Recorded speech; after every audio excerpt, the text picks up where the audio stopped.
Hello friends, welcome to the Infologs YouTube channel. Nowadays, there's one framework called Blazor is gaining more and more popularity. So I thought I should get start the articles as well as the videos on this newest technology from the Microsoft. So here, before starting, I would like to tell you about this Infologs channel. If you go and visit this Infologs channel on YouTube as well as the website called infologs.in, you'll find more and more interesting videos on different technologies, so you can get the basic ideas as well as the advanced level concept. So recently we are covering on ASP.NET Core 3.1. You'll see a lot of important videos from the beginners to intermediate to advanced levels. So here you can see that the dependency injections, okay, and then environment setup. If you go inside this tutorial, you'll see a lot of different topics: middlewares, customizations, then hosting models, then etc. Okay, so if anyone wants to learn the latest framework from Microsoft, that is .NET Core, so specifically we have a dedicated series on ASP.NET Core. Okay, it's perfect. now let's flip to the article that is for this. I'm recording this video series. Okay, so I have started the video series, so every Wednesday you'll see a new video on the Blazor technology. And if you want to get more details about each videos and what is coming in the video series, so you'll go ahead and visit this homepage for the Blazor technology, where we have listed all the content or articles, so you can just get a basic idea about what we are going to do in the video, right? So in today's video we are going to talk about the Blazor technology. What is it? Why this technology is getting more and more buzz nowadays everywhere on your articles. Okay, the one thing that Microsoft .NET people are really working hard for releasing newer versions, previews, etc. If you go there and just read their blogs, you will see a lot of things are happening. And if you are a .NET developer, so you should get to know about the latest technologies and what are the changes that could affect the futures of a .NET developer. Okay, let's see the first article of Infologs based on introduction of ASP.NET Core Blazor. Okay, so in this session we are not going to create any project, or we are not visiting the Visual Studio for a while, right? Here we are going to just talk about the Blazor technology. What is it? What kind of application we can develop using the ASP.NET Core Blazor, right? So here, as I already told you, the Blazor is gaining a popularity lately, especially after the release of .NET Core 3.1, which enriched it with many interesting features. This is a great interesting around. Microsoft is betting a lot on this, its future. But what is Blazor exactly? Okay, so here basically I wanted to tell you before going forward for the benefits and advantages and disadvantages and what kind of application we can develop using the Blazor. Before that, I just wanted to say, let's say I'm a developer, Okay, so I'm a specifically a web developer, so let me create an, if I wanted to create an web application, in that case I have to depend on multiple programming languages. Okay, let's say on the server side I have to write the code in C#, right?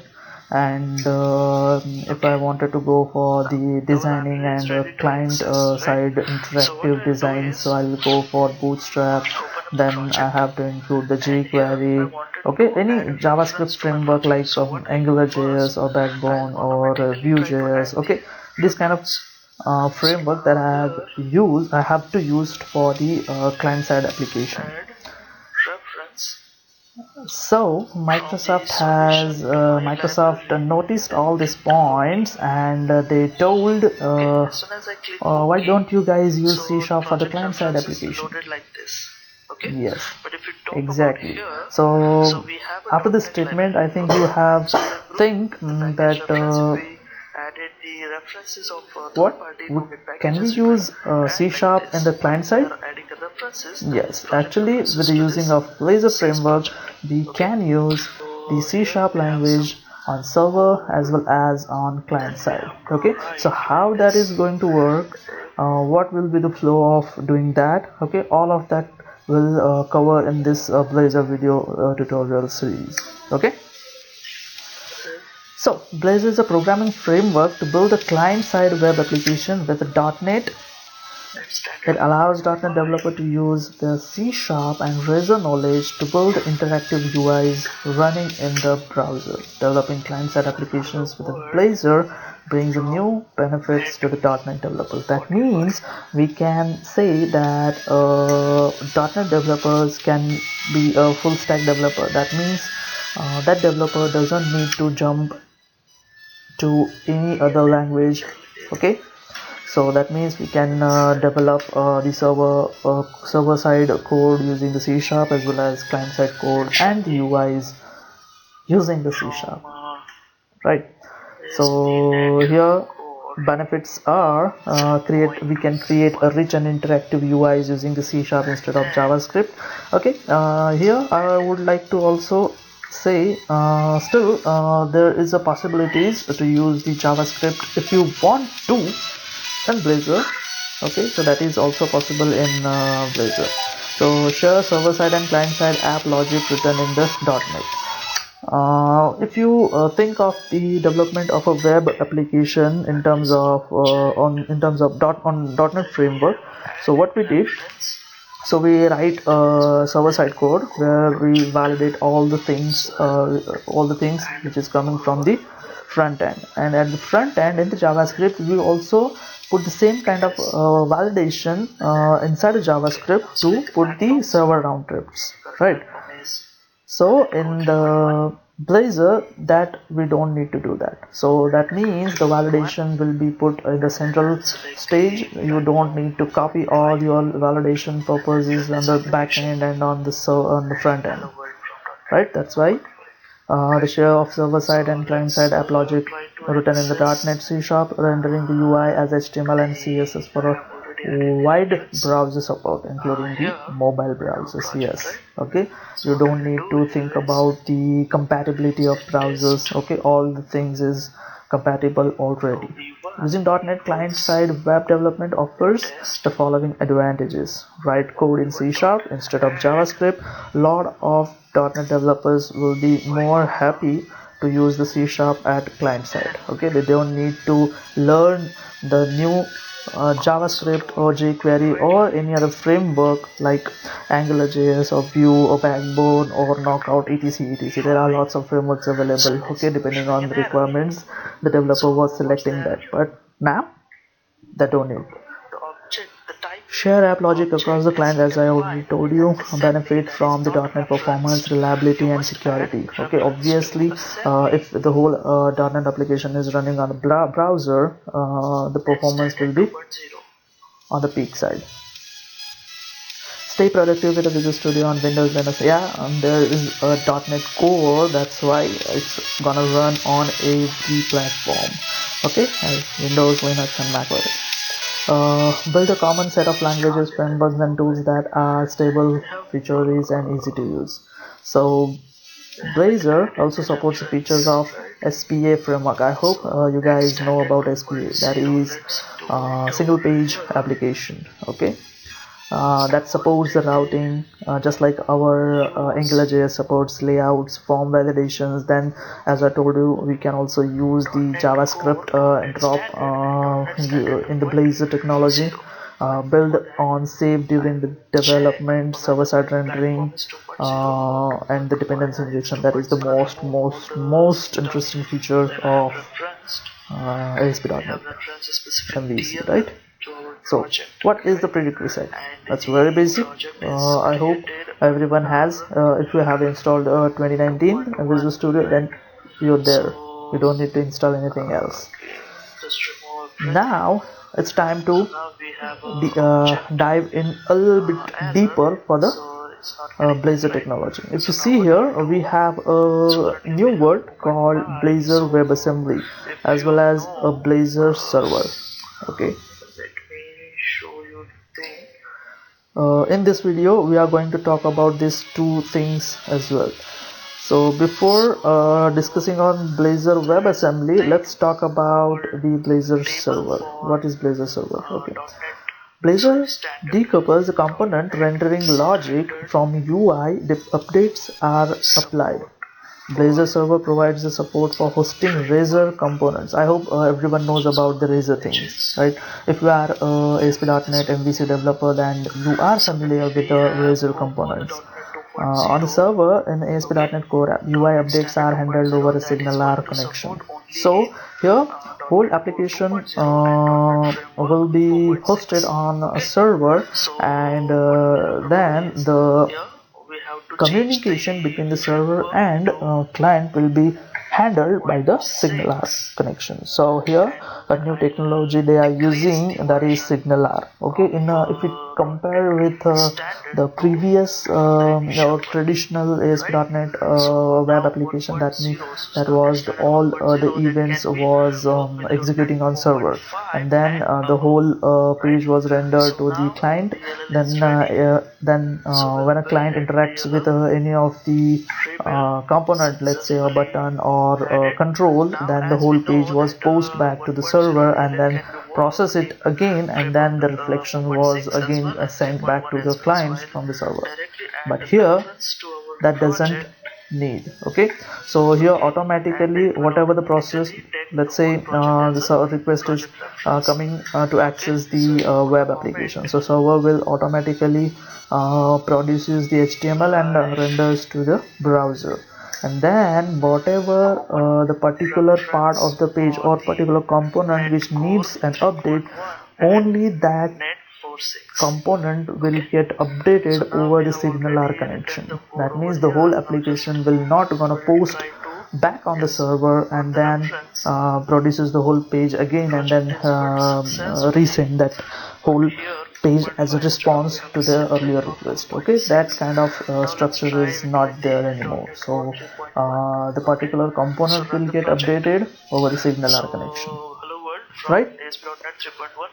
So now talking about the WebAssembly. So this is a single page application framework for building interactive client-side web application with the .NET Blazor, right? That means whenever we write a Blazor WebAssembly, a client-side application, the whole libraries and all the C# code is going to work on WebAssembly. So a lot of people will think, what is WebAssembly, right? So if you go ahead and just check basic things, so WebAssembly is let's say very high level language assembly that is available on every modern browser. So whenever anyone wants to execute their C# code, so in that case WebAssembly comes into the picture. So what Microsoft is going to do, okay, WebAssembly is not a product of Microsoft or any other. This is the web standard. That means this is going to work in a free modern browser. So what Microsoft thinks, hey, you are going to understand the C# language, so what we are going to do, we are going to give you the whole library. You just compile it or whatever you want to do it, and then just render our UI in the browser. Okay, that's the basic idea about it, right? Running a .NET code inside a web browser is made possible by WebAssembly, abbreviated as WASM. WebAssembly is a compact bytecode formatted optimized for fast download and maximum execution speed. WebAssembly is an open web standard and supported in the web browsers without any plugin. If you remember, back in the days, we have a Silverlight kind of thing. So we have to run the Silverlight application, we have to inject the libraries or support plugins to the browser. Then only we can run the Silverlight application. And then there's an example like we say that is Flash. Okay, WebAssembly code can access the full functionality of the browser via JavaScript, called JavaScript interoperability or JavaScript interop, and that is supported by the Blazor. .NET code executed via WebAssembly in a browser runs in a browser's JavaScript sandbox with the protection and that the sandbox provides against malicious actions and all that. Okay, client machine, that is supported. So here, what is the architecture of Blazor WebAssembly?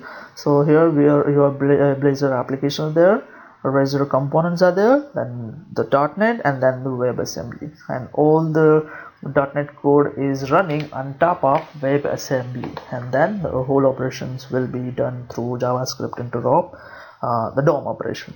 So there is okay. What are the benefits of it? C# code files and Razor files are compiled into the .NET assemblies. The assemblies and the .NET runtime are downloaded on the browser. Blazor WebAssembly bootstraps the .NET runtime and configure the runtime to load assemblies for the app. The Blazor WebAssembly runtime uses the JavaScript interop to handle the DOM manipulations and browse the API calls. Okay, that's simple. Okay, and the important one is here is, so if you think everything is going to work on run on the browser, so what if your application size is bigger? Okay, in that case you have used a lot of libraries, a lot of components. That means the rendering time, or you can say the download time, first download time will be more. That means the payload size will get more, right? But actually .NET the developers are trying to optimize all the default libraries under 1.5, maybe till May 2020 release of Blazor WebAssembly. Okay, Blazor server side is already in the production mode, so you can go ahead and start building your application for the production use. But for the Blazor WebAssembly applications, that is still in preview version, and they are going to release the productive version till May 2020, hopefully. Right, so this is the basic idea about the Blazor technology. And here you can see the simplest thing, the code sharing and .NET standards. As you know, .NET standard is compatible across the .NET framework, is .NET Core and the mobile application called Xamarin. Okay, so whatever you let's say I want to build my business logic for the .NET framework as well, .NET framework, .NET Core and Xamarin related things. So I can go ahead and use .NET Standard 2.0. So here you can see the C# resources files that is converted to the your app DLL that is targeted to the .NET Standard, that can be used by mono, WASM, WebAssemblies, as well as the other .NET web applications, as well as the desktop application, right? This is a simple thing. Now let's talk about the Blazor architecture. Again, it's very simple. This is a browser sandbox. That means This is typically for Blazor WebAssembly application. That means, in general words, the client-side application. So here we have a browser sandbox, then we have a DOM, then we have a JavaScript which is auto-generated and for the Mono.js and Blazor.js. Then the custom JavaScript, that is optional, and that is done through the JavaScript interop. And then WebAssembly, and then we have a Shadow DOM, Mono runtime, then different kind of DLLs which is produced by the Blazor framework, and then .NET assemblies, and then your C# and Razor View. Okay, this is as simple as that. There is nothing, any rocket science to understand all this stuff. Okay, you just need to understand how this framework is working, right? So this is all about the Blazor, and I think I have covered all the points. Yes, I think I have covered all the points. Okay, here you can see this Blazor WebAssembly and Blazor server. So we can also say these are the hosting models where you want to host your application. Let's say I want to host my application on server, then I'll go for the server, Blazor server hosting model, or we can go for the WebAssembly, that is for the client. Okay, as simple as that. Okay, so we have covered a lot of things.